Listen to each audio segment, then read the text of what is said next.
Bismillahirrahmanirrahim. Assalamualaikum warahmatullahi wabarakatuh. Darso Arif Bakwama di sini di Toiba TV di hari Selasa tanggal 7 Januari 2025. Setelah dua video terdahulu saya publish soal dua korban investasi patungan usaha Hotel City-nya Yusuf Mansur, ada dua orang lagi menghubungi saya. Mereka mengaku sebagai pemegang sertifikat patungan usaha.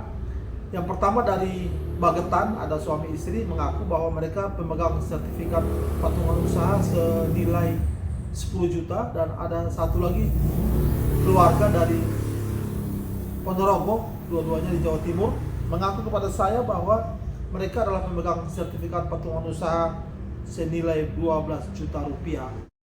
Insya Allah dalam waktu yang tidak terlalu lama saya berusaha untuk menemui mereka, dan semoga saja mereka mau memberikan kuasanya kepada Zaini Mustafa untuk mengadvokasi masalah investasi dengan Yusuf Mansur ini.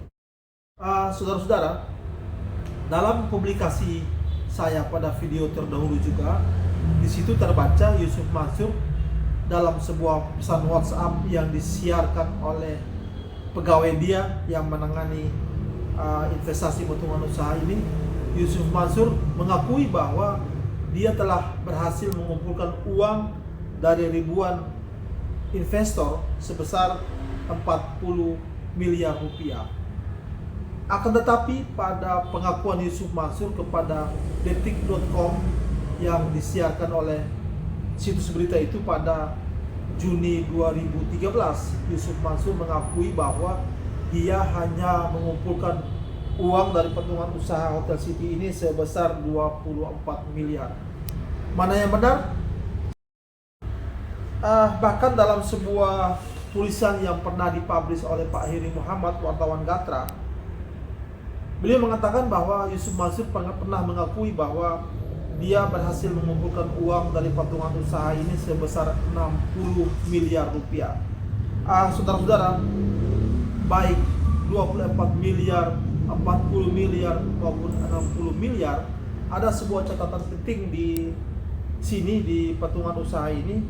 Yusuf Mansur kepada detik.com pada awal Juni 2013 yang lalu mengatakan bahwa untuk membackup dana patungan usaha ini yang telah dikumpulkan puluhan miliaran rupiah itu, dia membuat atau membekali pengumpulan uang investasi patungan usaha ini dengan asuransi. Menurut Yusuf Mansur ketika itu bahwa setiap orang yang menyetorkan uang patungan usaha baik 10 juta maupun 12 juta, maka dia mengambil 10% dari itu untuk diasuransikan. Nah, Yusuf Mansur juga mengakui di situ bahwa 10 tahun kemudian dana asuransi itu cair sebesar besaran pokok investasi orang per orang.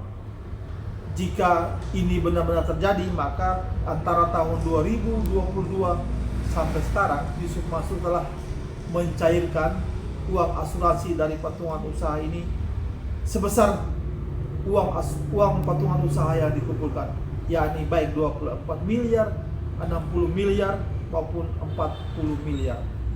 Berarti dalam rentang waktu antara tahun 2022 sampai sekarang, artinya 10 tahun setelah Yusuf Mansur mengumpulkan investasi patungan usaha tahun 2012, itu Yusuf Mansur kembali meraup uang sebesar 24 miliar, 40 miliar atau 60 miliar dari asuransi dana patungan usaha. Luar biasa. Yang berikut ada fakta berikut yang terungkap dari patungan usaha ini. Ketika itu Yusuf Mansur mengakui kepada majalah Detik bahwa patungan aset, sekali lagi Yusuf Mansur kan mengumpulkan patungan usaha dan patungan aset secara bersama-sama. Kalau patungan usaha dipakai untuk membeli dan mengelola Hotel City, maka patungan aset Yusuf Mansur pakai untuk membeli sejumlah aset. Di antaranya yang Yusuf Mansur sebutkan di Detik, majalah Detik ketika itu adalah dia telah mengincar sebidang tanah seluas 4,7 hektar di Desa Priuk, Tangerang, Banten. Nah, apakah tanah itu jadi dia beli untuk membangun sejumlah properti di atasnya atau tidak? Nanti kita akan teliti bersama-sama. Yang pasti uang masyarakat yang dikumpulkan Yusuf Mansur lewat patungan aset memang sudah terkumpul. Berapa banyak? Wallahu a'lam bishawab. Nah, ketika mengumpulkan uang patungan usaha itu juga muncul pengakuan Yusuf Mansur bahwa dia akan membeli pesawat Boeing 777. Yang belakangan tidak pernah mendengar lagi Yusuf Mansur jadi atau tidak membeli Boeing 777 itu. Yang pasti uang masyarakat telah banyak dikumpulkan lewat patungan usaha itu. Saudara-saudara, ketika tahun 2012 Yusuf Mansur mengumpulkan patungan usaha, sama sekali ketika itu dia belum memiliki izin apa-apa. Dia juga belum mendapatkan rekomendasi dari MUI. Rekomendasi dari MUI itu penting untuk dinyatakan bahwa apakah usaha investasi itu sesuai dengan nilai-nilai ekonomi Islam atau tidak. Yusuf Mansur sama sekali belum mengantongi rekomendasi itu maupun izin dari OJK. Jadi regulasinya, jika Anda mengumpulkan uang dalam batas-batas tertentu, maka harus mendapatkan izin dari OJK. Dan Yusuf Mansur ketika itu seharusnya dengan jumlah masyarakat yang tergabung dalam investasi itu dan jumlah uang yang dikumpulkan, seharusnya dia sudah memiliki izin dari MUI, rekomendasi dari MUI, dan juga harus mendapatkan izin dari OJK. Tapi itu semuanya tidak dilakukan oleh Yusuf Mansur. Sampai-sampai pengamat ekonomi dan investasi waktu itu, seorang pegiat ekonomi syariah, Adi Warman Kari, itu juga sudah memberikan advice-nya kepada Yusuf Mansur bahwa dia telah melanggar atau menabrak banyak hal, baik regulasi maupun syariah. Wakil Sekjen MUI ketika itu, Teguh Zulkarnain, almarhum Teguh Zulkarnain, yang juga seorang penggiat ekonomi, mengatakan bahwa Yusuf Mansur memang belum memiliki rekomendasi dari MUI, maupun menurut dia investasi yang dikumpulkan oleh Yusuf Mansur itu dalam keadaan berbahaya. Hanya saja Yusuf Mansur tidak mengindahkan itu. Bahkan Ketua MUI ketika itu, Pak Amidan, itu juga mengatakan bahwa Yusuf Mansur sama sekali belum mendatangi MUI untuk bersilaturahmi dan berkomunikasikan dan mengkomunikasikan kegiatan investasinya ini, sehingga MUI sama sekali tidak tahu dan tidak mengeluarkan rekomendasi apa-apa. Yusuf Mansur menabrak semua itu. Saudara-saudara, yang berikut lagi ada catatan saya tentang investasi patungan usahanya Yusuf Mansur yang dia galakkan tahun 2012 itu. Yusuf Mansur kepada sejumlah media, kemudian dipublish oleh Detik awal bulan Juni tahun 2013 itu, dia mengatakan bahwa dia adalah orang yang penuh integritas. Karena itu dia tidak kemana-mana dan dia bisa ditemui kapan saja. Semua itu ternyata bohong belaka. Yusuf Mansur begitu lincah mengelak ketika para investor meminta kembali uangnya, dan Yusuf Mansur juga kabur ketika dia didatangi oleh investor-investornya. Saya mau katakan di sini juga bahwa puluhan miliar uang yang dikumpulkan dari investasi patungan usaha itu semuanya disetorkan kepada Yusuf Mansur langsung ke dua rekening miliknya, baik yang di BCA maupun Bank Mandiri. Yusuf Mansur mengatakan bahwa dia mengajak perwakilan dari dua bank itu untuk membantu mengentry data para investor. Setelah data terentry, data terkumpulkan, baru dikirimkan sertifikat itu kepada semua investor. Benar, semua investor telah dikirimi data sertifikatnya. Hanya saja begitu mereka meminta kembali uangnya, Yusuf Mansur dan pegawai-pegawainya itu meminta sejumlah identitas dan lain sebagainya, baru uang itu dikembalikan. Itu pun harus dilalui dengan perjuangan dan susah payah yang mengorbankan waktu dan tenaga.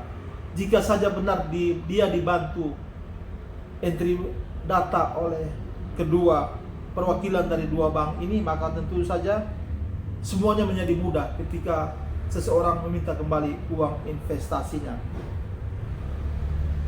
Yang berikut saudara-saudara, ini yang catatan yang penting.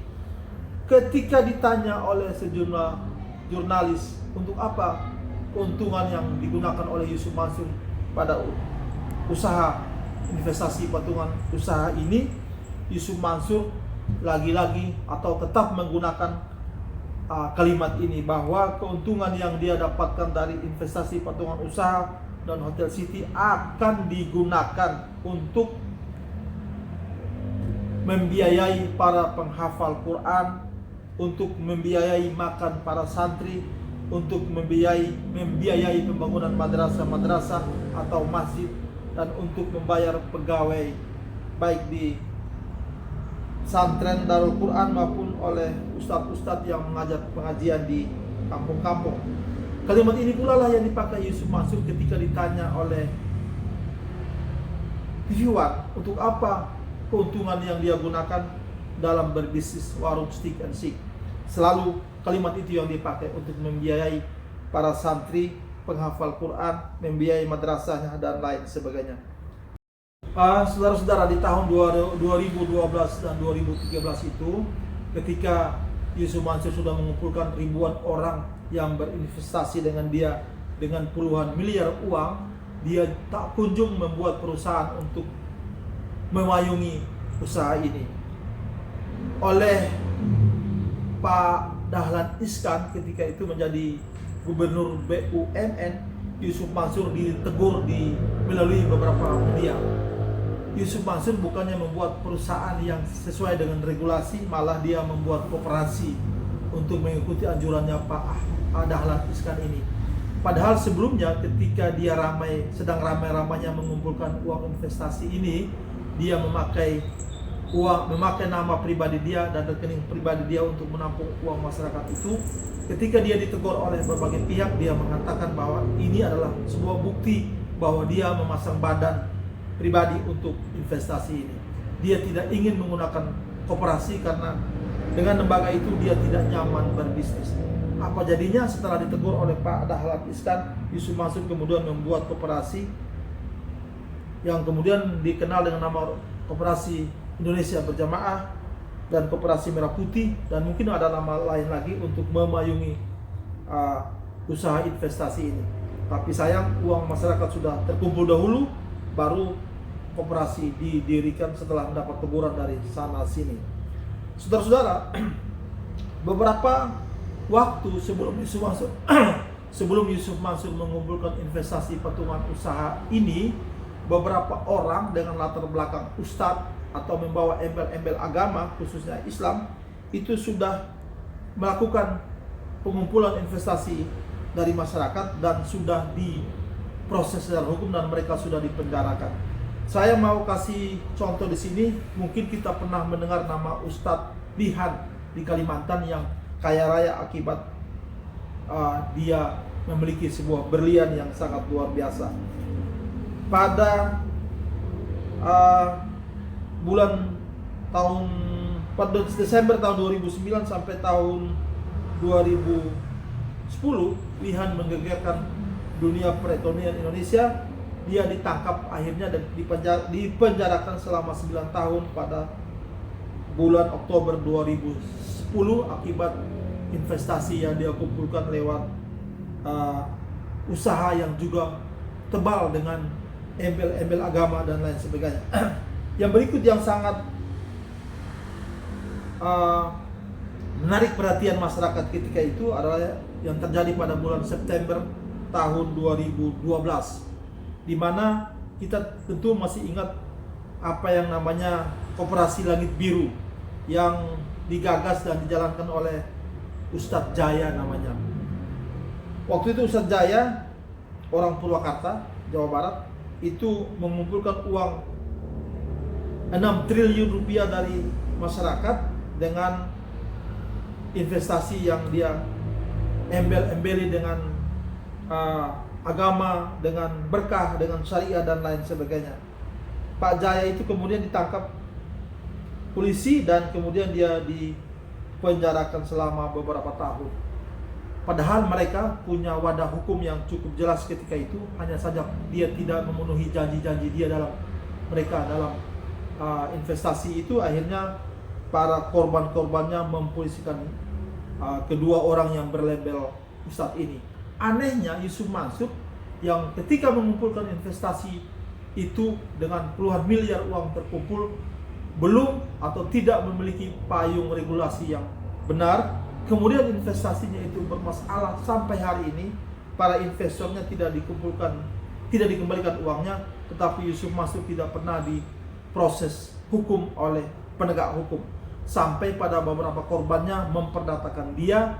Itu pun perkaranya dinyatakan NO di Pengadilan Negeri Tangerang.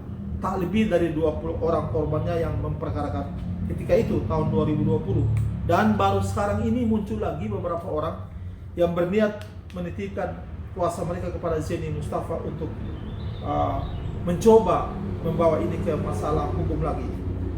Begitu hebatnya Yusuf Mansur dibanding dengan dua orang ustadz yang tadi saya sebutkan itu. Hari ini Yusuf Mansur masih tetap cengangas-cengangas di luar membanggakan investasi di itu. Saudara-saudara, berikut ini saya mau merilis sebuah video. Video itu sebenarnya kejadiannya pada tahun 2016 lalu, setelah Yusuf Mansur mengumpulkan uang investasi patungan usaha. Tetapi video ini saya ambil dari sebuah channel YouTube yang baru dirilisnya 2 tahun yang lalu. Saya menyangka video ini sengaja disebarkan oleh salah satu pemujanya Yusuf Mansur untuk mencuci nama dia yang terlanjur tercemar sebagai orang yang memperdaya masyarakat lewat investasinya. Video ini menurut si pemilik video adalah sebuah ceramah Yusuf Mansur yang di hadapan masyarakat Indonesia di Jepang. Lagi-lagi saudara-saudara, kita melihat dalam video ini bagaimana Yusuf Mansur menjual dan merayu masyarakat untuk mengumpulkan sejumlah uang, baik uang investasi maupun uang sedekah. Di situ Yusuf Mansur membasahi lidahnya, membasahi mulutnya, dan membasahi seluruh ceramahnya dengan kalimat-kalimat thayyibah, dengan kalimat-kalimat nilai-nilai Islam dan lain sebagainya, supaya masyarakat yang mendengar dan melihat ceramahnya itu mengakui atau merasakan bahwa dia adalah seorang ustadz yang penuh dengan amanah. Juga kita melihat isi ceramah Yusuf Mansur yang dalam video ini terbukti semuanya itu adalah bohong, termasuk bagaimana Yusuf Mansur berbohong soal anaknya, termasuk bagaimana Yusuf Mansur berbohong soal bisnis dia, patungan usaha dan hotel CP itu. Semoga video saya ini bermanfaat dan kita akan bertemu pada video berikutnya masih terkait dengan masalah hukum dan lain-lain hal yang terkait dengan Jam'an Roti Mansur atau Yusuf Mansur. Pada kesimpulannya saya mau katakan di sini, Yusuf Mansur nanti akan dicatat oleh masyarakat Indonesia, akan dicatat sebagai dalam sejarah Indonesia bahwa dia adalah orang yang sukses menjual agama untuk meraup keuntungan yang besar. Semoga kita semua terpelihara dari hal ini, dari orang-orang semacam ini, insya Allah. Demikian video saya kali ini. Terima kasih perhatiannya. Billahi taufik wal hidayah. Wassalamualaikum warahmatullahi wabarakatuh. Pak, saya ini bukan mahasiswa perhotelan, apalagi mahasiswi, enggak banget. Saya nggak pernah juga magang di hotel manapun. Lihat bagaimana kemudian Quran melipat. Saya ini nggak juga menjadi CEO di hotel-hotel manapun. But, Anda tahu, no, I have hotel. 2 towers, 300 rooms, wakaf lillah. Min aina hada? Min aina hada? Dari mana ini? Iya, saya bisa mendengar yang dulu saya nggak bisa dengar, Pak. Yakni opportunities, kesempatan. Nggak bisa. Dulu saya nggak bisa. I cannot. But when I close with Quran, I can hear everything. Opportunity. You understand apa yang saya maksud, ngerti?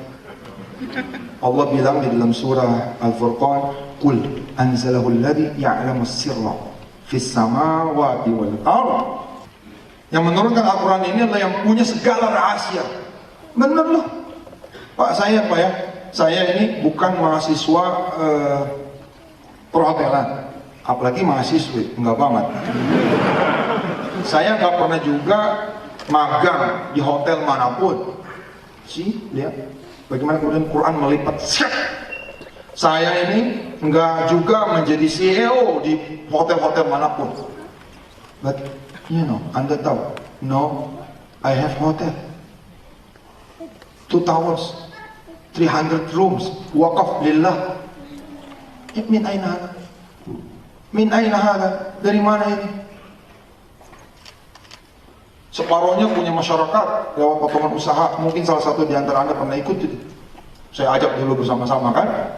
Together we can do anything. Kalau saya pikir-pikir, gila Quran ini benar. Wong ngerti apa lo tentang hotel, tapi bisa jadi pengusaha hotel. Kemudian Allah kasih properti di Sentul 5 hektar, itu kalau dibangun 15 triliun. 15 triliun Pak, 12.000 kamar itu, dengan ketinggian rata-rata 30-an lantai. Kalau saya pikir Quran ini mesti Quran. Saya bilang sama Wirda, you wanna go to America? Wirda, kamu mau pergi ke Amerika? Mau apa? Do not think about money, think about Quran.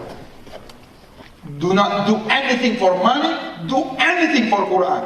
Quran will bring you to America. Anda tahu, Wirda cita-citanya kuliah di Amerika.